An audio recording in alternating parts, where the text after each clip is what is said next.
कि लगातार ज्ञापन पर ज्ञापन हो रहा है। कोई रजिस्ट्रार या DSW या प्रोक्टर, कोई ऐसा पदाधिकारी ये इंश्योर नहीं कर रहा है कि अगर आप ज्ञापन दे रहे हैं, आंदोलन कर रहे हैं, तो उसमें कब सच्ची हो ना। हमारी BC खुद नहीं चाहती कि शिक्षा व्यवस्था बेहतर हो। क्यों? क्योंकि सब पैसा खा जाना है। जो पैसा आता भी है पहले तो आ नहीं रहा है।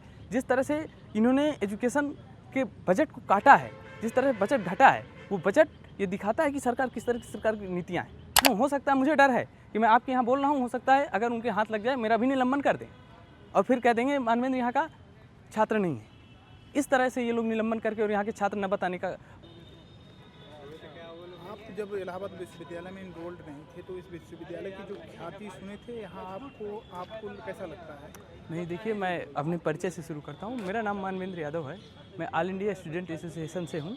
मैं जब क्योंकि मैं 23 बैच का हूँ, जब मैं आया था तब एक सपने की तरह मुझे लगता था ये विश्वविद्यालय और ये कैंपस, क्योंकि बहुत खूबसूरत था। बाहर से देखने पे कुछ चीज़ें दिखती नहीं थी।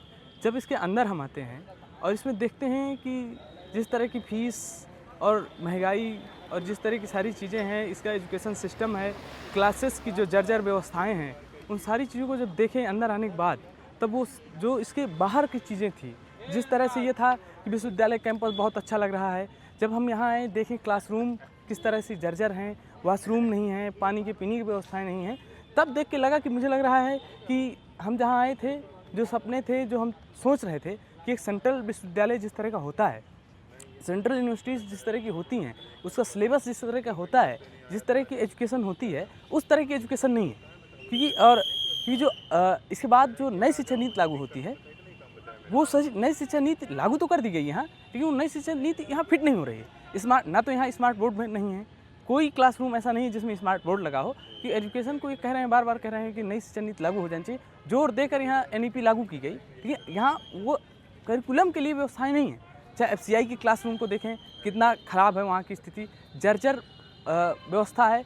लाइब्रेरी की, जैसे मुझसे पूर्व में जो लोग बोल रहे थे, वो लाइब्रेरी के बारे में बताएं। लाइब्रेरी इस तरह की स्थिति है कि नई लाइब्रेरी बनकर तैयार हो गई है, आज से नहीं 2 साल से बंद पड़ी हुई है, लेकिन नहीं खुल रही है। और हमारा संगठन ऐसा लगातार इस बात कई ज्ञापन पड़े हुए हैं इनके ऑफिसों पे, चाहे DSW ऑफिस हो या प्रोक्टर बोर्ड हो या यहाँ के रजिस्ट्रार हो, हर जगह हमारे ज्ञापन पड़े हैं कि नई लाइब्रेरी खोली जाए, छात्रों को पीने के लिए पानी दिलाया जाए, अच्छा पानी, अच्छे स्वास्थ्य लगातार मांग की जा रही है। और जब हम आए थे तो ये था हमें कि अच्छी शिक्षा, अच्छी किताबें होंगी, अच्छी लाइब्रेरी होगी, अच्छा पठन पाठन का अच्छा माहौल होगा यहाँ। वो सारी चीज़ें आज प्रभावित हैं, इसलिए क्योंकि सब एकदम धांधली हो रही है, इसलिए वो व्यवस्थाएं ठीक नहीं हैं। वो सारी समस्याएं जर्जर अवस्था में पड़ी हुई हैं, जो कि ठीक कराने का काम लगातार छात्र संगठन कर रहे हैं।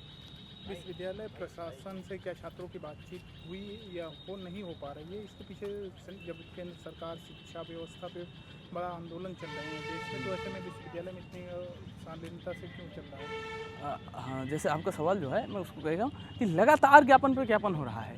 कोई रजिस्ट्रार या DSW या प्रोक्टर, कोई ऐसा पदाधिकारी ये इंश्योर नहीं कर रहा है कि अगर आप ज्ञापन दे रहे हैं, आंदोलन कर रहे हैं, तो उसमें कब कार्रवाई हो जाएगी।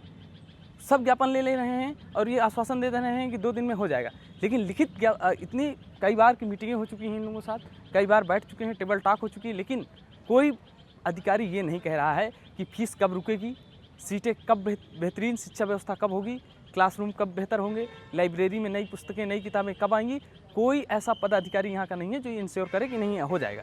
क्यों नहीं हो रहा? क्योंकि सरकार की नीति ऐसी है कि वो नहीं चाहती कि शिक्षा व्यवस्था अच्छी हो ना। हमारी BC खुद नहीं चाहती कि शिक्षा व्यवस्था बेहतर हो। क्यों? क्योंकि सब पैसा खा जाना है। जो पैसा आता भी है पहले तो आ नहीं रहा है।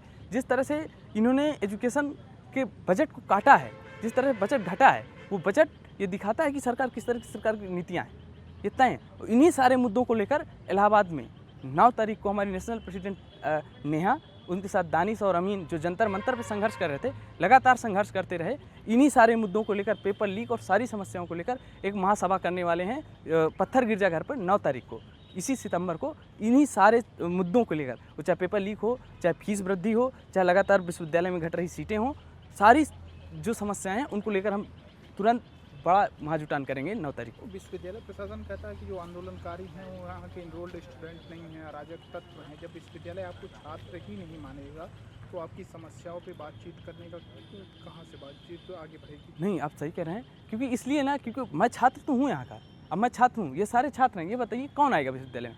कह रहे हैं कि अगर मैं छात्र हूँ, मेरा निलंबन कर दिए, मैं आंदोलन कर रहा हूँ, मैं संघर्ष कर रहा हूँ, अगर आपसे सवाल पूछ रहे हैं तो आप निलंबन कर दे रहे हैं, और निलंबन करने के बाद आप ये कह दे रहे हैं ये यहाँ का छात्र ही नहीं।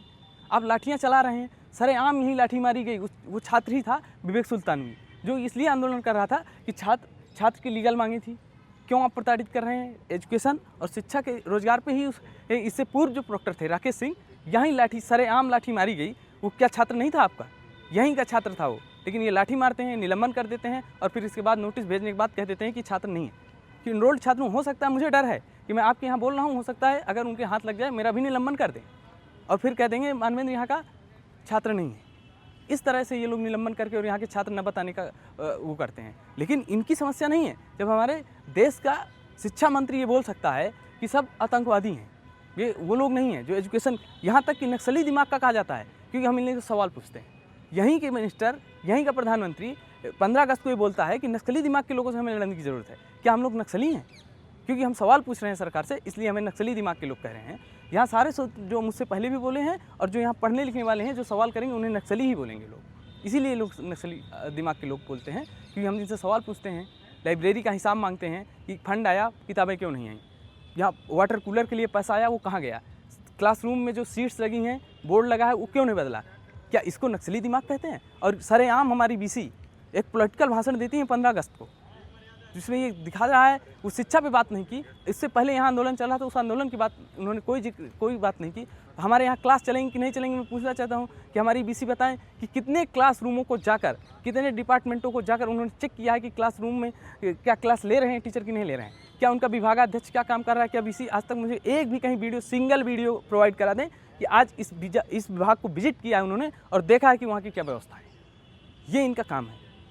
इसलिए हम लोग लगातार संघर्ष कर रहे हैं और लगातार संघर्ष जारी रहेगा। फिर मैं आपको कह रहा हूँ कि 9 तारीख को इन्हीं सारे मुद्दों को लेकर हम इलाहाबाद के ईंट से ईंट बजा देने का काम करेंगे हम लोग, जो कि अभी हम लगातार संघर्ष कर रहे हैं और लगातार आगे भी संघर्ष जारी रहेगा।